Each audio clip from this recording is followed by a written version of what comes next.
राधे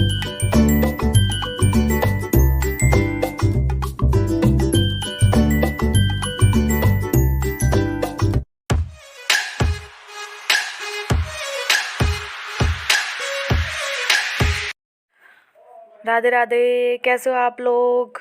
हमारा चल रहा है क्लास 6 का चैप्टर 5 जिसका नाम है सेपरेशंस ऑफ सब्सटेंसेस। हमने इस चैप्टर के 3 पार्ट्स कर लिए हैं। ये हमारा लास्ट पार्ट है, फिर हमारा ये चैप्टर ख़त्म हो जाएगा। प्रीवियस वीडियो में हमने डिटेल में पढ़ा था सेडिमेंटेशन, डिकेंटेशन एंड फिल्ट्रेशन क्या होता है। आज हम एक्टिविटी 6 से समझेंगे कि एवोपोरेशन क्या होता है। The process of conversion of water into its vapour is called evaporation. Water का वेपर में कन्वर्जन होना यानी कि कन्वर्ट होना, इसको हम बोलते हैं एवोपोरेशन। अब हम ये समझेंगे वेपर क्या होता है।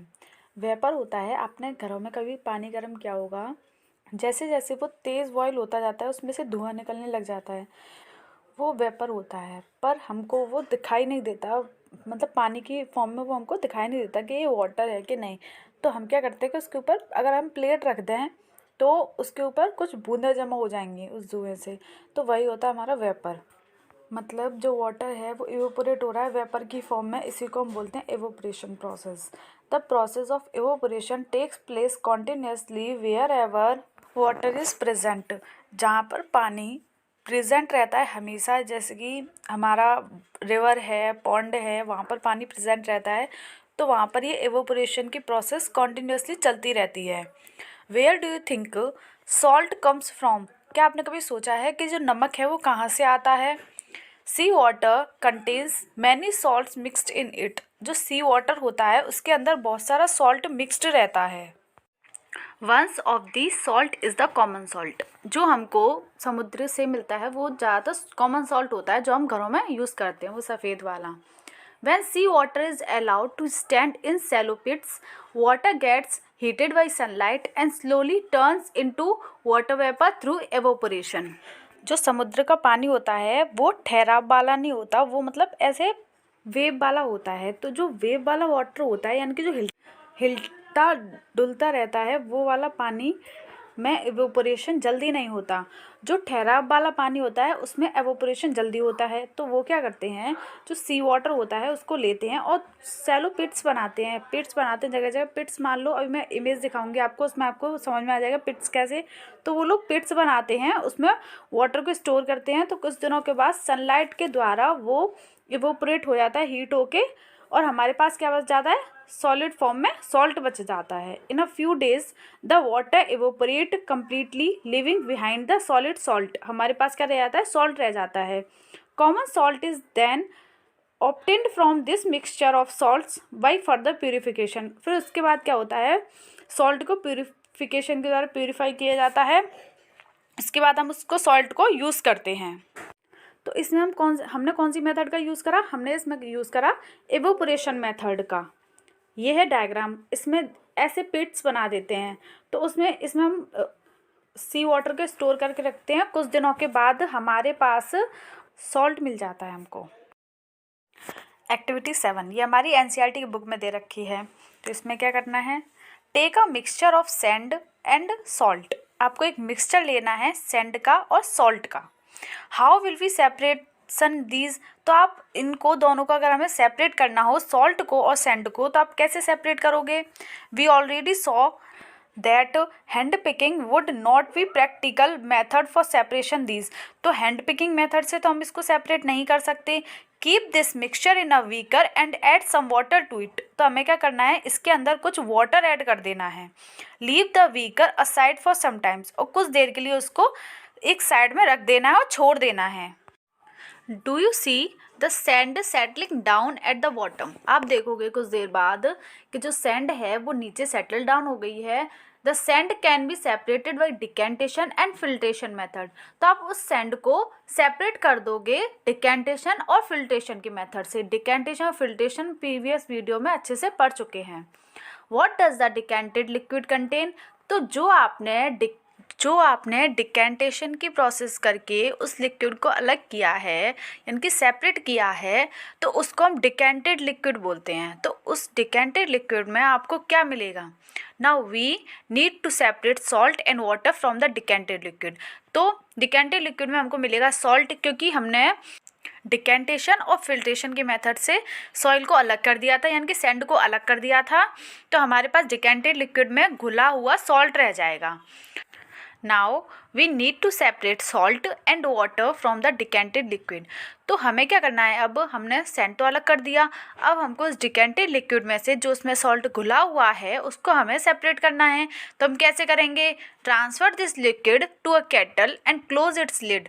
तो हमें क्या करना है, उसको जो हमारे पास डिकेंटेड लिक्विड है उसको एक केटल में ट्रांसफ़र करना है, उसका ढक्कन बंद करके heat the kettle for some times, और उस केटल को हीट करना है कुछ समय के लिए। Do you notice steam coming out from the spout of the kettle. आप कुछ समय के बाद नोटिस करोगे कि उस केटल में से स्टीम निकलना शुरू हो गई है। Take a metal plant just above the spout of the kettle. तो आपको करना है, एक मेटल की प्लेट लेनी है और उस केटल के जस्ट ऊपर जहाँ पर से स्टीम निकल रही है उसके ऊपर लगाना है। Let all the kettle water in the kettle boil of. When the steam comes in contact with the metal plate cooled with ice, it condenses and form liquid water. The water drops that you observe falling from the plate, where do you condensations of steam? देखो starting से समझते हैं इसमें हो क्या रहा है। एक केटल लेनी है आपको, उसमें डिकेंटेड वाटर लेना है और उसको बॉईल करना है, और जिस जगह से स्टीम निकल रही है उस जगह पे आपको मेटल प्लेट रखनी है, और मेटल प्लेट के ऊपर आपको कुछ आइस क्यूब्स रखने हैं। जहाँ पर आपने वो स्टीम निकल रही है वहाँ पर अगर आप मेटल प्लेट को लगाओगे आइस क्यूब रख के, तो आप देखोगे कि जो पानी इवोपोरेट होकर जा रहा है वही पानी वापस से पानी बनकर ही नीचे आ रहा है। ठीक है, आप उसे दूसरे बीकर में कलेक्ट भी कर सकते हो। मैं आपको अभी इमेज दिखाऊंगी तो आपको अच्छे समझ में आ जाएगा। ये डायग्राम, मान लो इस बाउल की जगह पे आपके पास केटल है, ठीक है, उसमें वाटर गर्म कर रहे हो, तो ये वेपराइजेशन होकर ऊपर जा रहा है पानी। तो आपने प्लेट लगा रखी है, इस पर आइस क्यूब्स रखी हुई हैं, तो वही वापस पानी के फॉर्म में आ रहा है, ये जो नीचे गिरा हुआ है। इस प्रोसेस को हम बोलते हैं कंडेंसेशंस। ठीक है, यानी वेपर्स का दोबारा से वाटर में कन्वर्ट होना, इसको हम बोलते हैं कंडेंसेशंस। The process of conservation of water vapor into its liquid form is called condensation। ये वही डेफिनेशन है कंडेंसेशन की, कि वाटर वेपर को दोबारा लिक्विड फॉर्म में कन्वर्ट करना, उसे हम बोलते हैं condensation. After all the water has evaporate what is left behind in the kettle. जब सारा पानी एवोपरेट हो जाता है तो उसके बाद केटल में हमको क्या मिलता है, क्या रह जाता है उसके अंदर रह जाता है salt. We have thus separated salt and water using process of decantation, filtration, evaporation and condensation। ये जो हमने पूरी प्रोसेस करी, तो इसमें हमने कौन कौन से प्रोसेस का यूज़ किया, इसमें हमने यूज़ किया decantation, filtration, evaporation and condensation method का।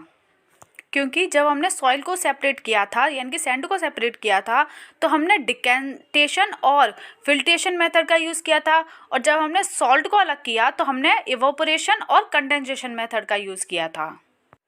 आई होप कि आपको इवोपोरेशन और कंडेंसेशन मेथड अच्छे समझ में आ गई होगी।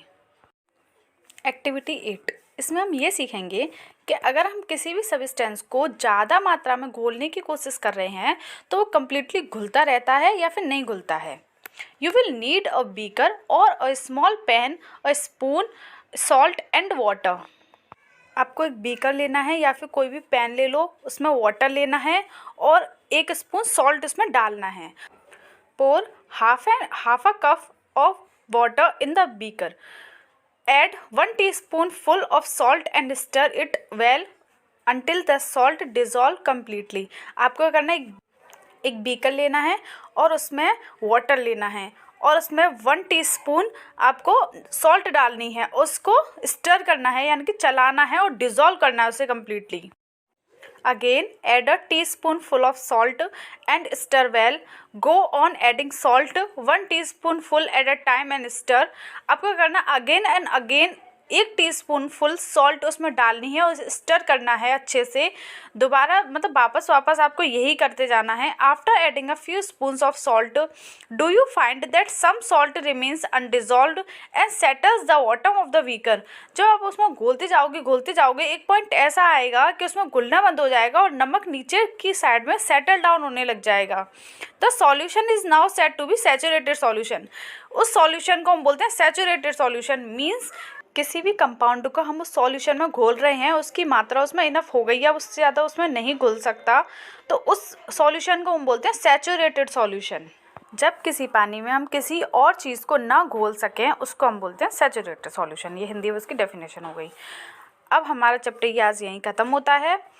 नेक्स्ट चैप्टर हम करेंगे changes around us, 6th class का 6th चैप्टर। आई होप कि आपको ये वीडियो अच्छी लगी हो, पूरा चैप्टर अच्छे समझ में आया हो। Thank you.